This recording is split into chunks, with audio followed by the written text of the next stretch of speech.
Hey guys, today is the last installment of my series on what makeup is for and how to use it. So today's video is going to be about brushes and different ways to apply your makeup. It's one thing to have all the different products, but how to apply them is a whole nother story in itself. So I've brought all my brushes with me in these little canisters here. Which, I mean, it's certainly not the largest collection, but I've got a little bit of everything, so I'm just going to go through the different types of brushes and what they're used for. So I'm going to start with face brushes. Firstly, of course, you can always use your fingers for applying makeup. That's up to you. Sometimes it works better with certain products. So that's totally up to you and what works for you. But if you want to use some brushes, here are some different types. So there's the classic flat foundation brush, which looks like this. It's very thin and quite dense.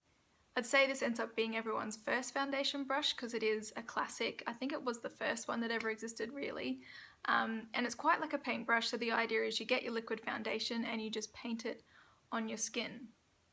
I personally don't really like these, mostly because it ends up leaving the foundation lying on top of your skin, and so it's very easy for it to slide off and not last for a very long time. That being said, it might work for someone who has a different skin type than me, or who uses different foundation formulas, but I found that when I used this one it just didn't blend well enough. It was very much like paint and didn't actually look like skin. Next up, I've got a stippling brush. This one here is by Real Techniques. So you can see this one has a flat top across the top, and it's got different lengths of bristles as well. So the way you use a stippling brush is to stipple, and that is to dab it all over your face like this. This motion here is what they call stippling. And this brush is very good for that because the fibres are very thin and it's not too dense on your skin. So when I use this, I actually buff in the foundation a little bit to blend it and then end up stippling, and this just gives a nice, even, flawless look because it doesn't look painted on. It looks more like it pushes it into the skin, so it makes it look more like skin and less like paint. This one's a really good one. I think most brands have a stippling brush. They're quite similar to kabuki brushes, which look just like this but are a bit larger. They have the flat top and the fine fibre bristles, but they're just larger. The last foundation brush I have is this buffer brush right here. Real Techniques also have a buffing brush, as do many other brush brands. The thing that defines a buffer brush is that it's quite dense and it's got a soft dome type shape to the bristles. You can see there that there's quite a lot of bristles, making it quite thick. And so this is for use for buffing foundation into skin, which is just the motion like this where you're blending all the foundation and pressing in as you go. I find this to be the best way to apply foundation. This is my foundation brush of choice at the moment, although that does tend to change every 6 months. I just find that it looks the most natural and the most flawless. So the way that I use this is that I buff in my foundation all over my skin.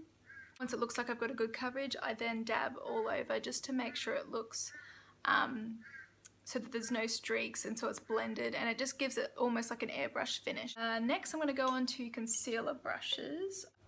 This is my concealer brush of choice at the moment. This one's by Zoeva as well. It's called the Concealer Buffer Brush, the number 142, and it's just got a dense dome top like that. And so I use that, as you would have seen in my other videos, just to press and dab the concealer all over my under eyes. I find that's the best way because if you're just swiping it along, it tends to just wipe away. So by using the dense brush to just dab it in, it just really pushes the concealer into the skin, which gives better coverage and a better looking finish. There is also there's also this brush here, which is a flat concealer brush. You can see it's very thin and a little bit wide. This one's by Morphe.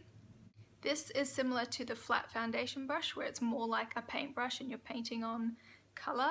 So I don't find this too good for under the eyes because it just looks a bit, it just doesn't have the best finish and it doesn't last as long.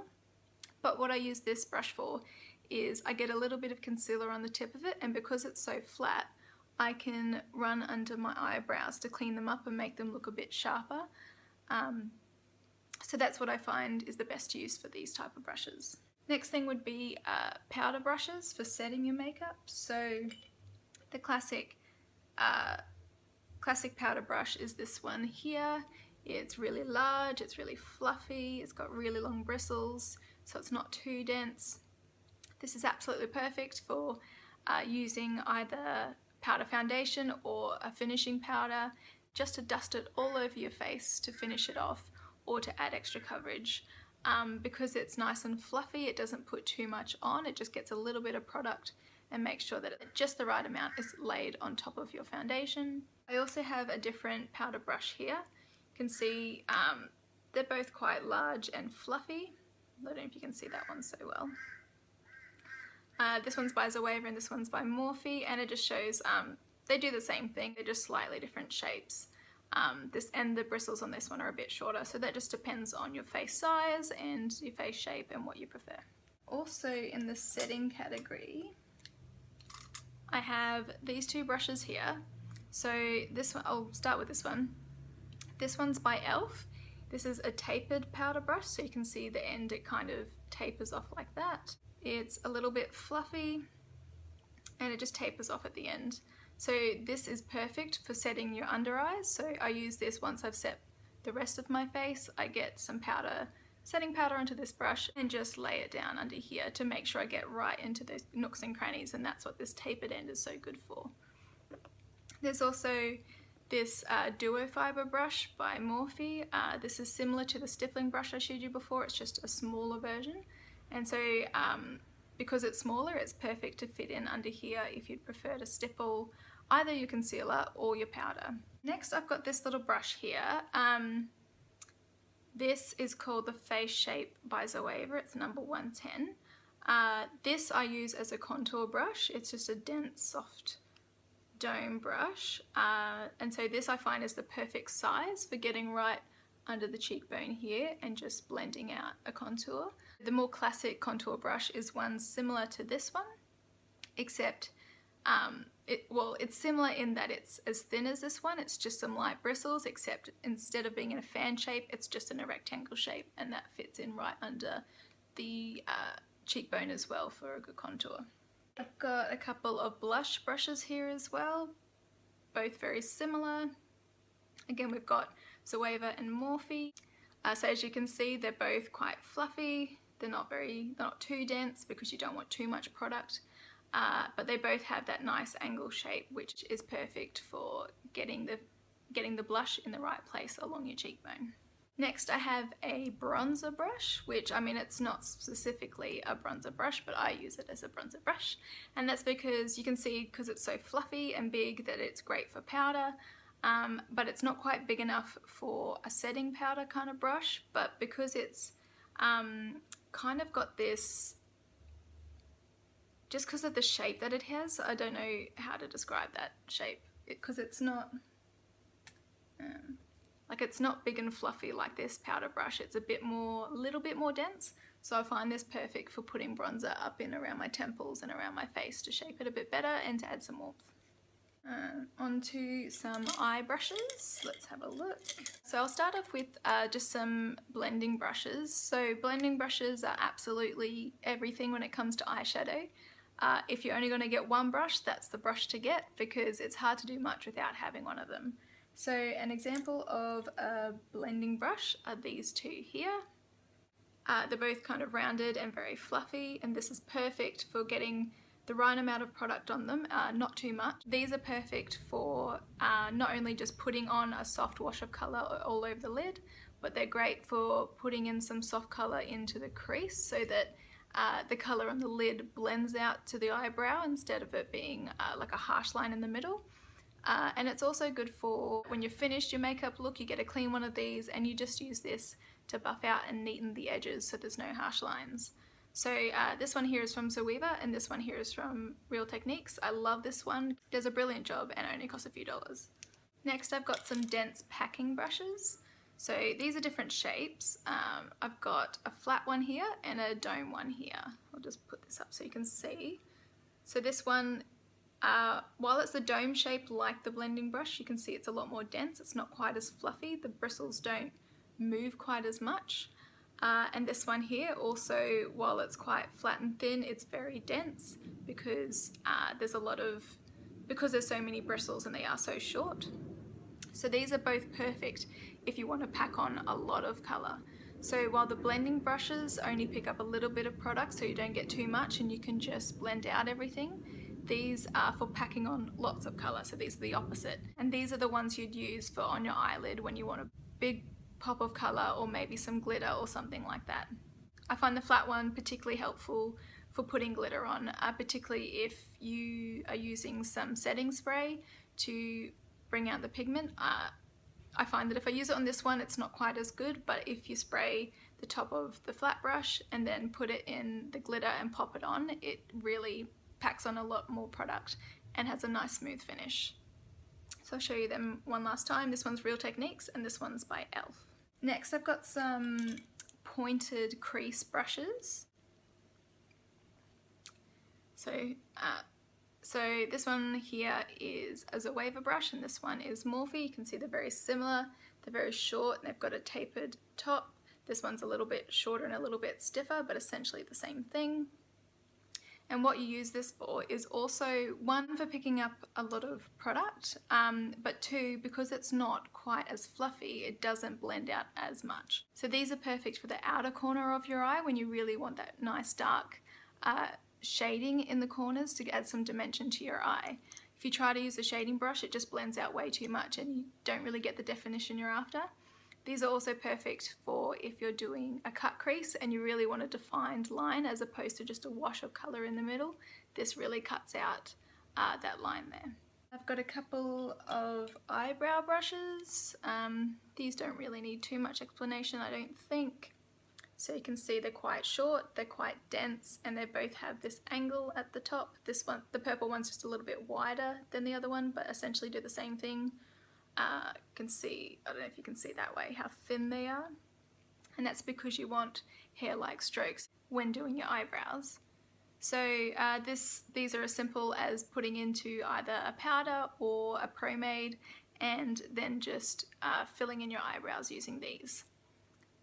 And the angle just helps get around your eye and create that arch a bit better, and because they're so thin it makes it look more natural with the brush strokes. And lastly, for the brushes, I have some eyeliner brushes. So I'll show you one at a time because these are a bit trickier to show. This one here is a wing liner brush.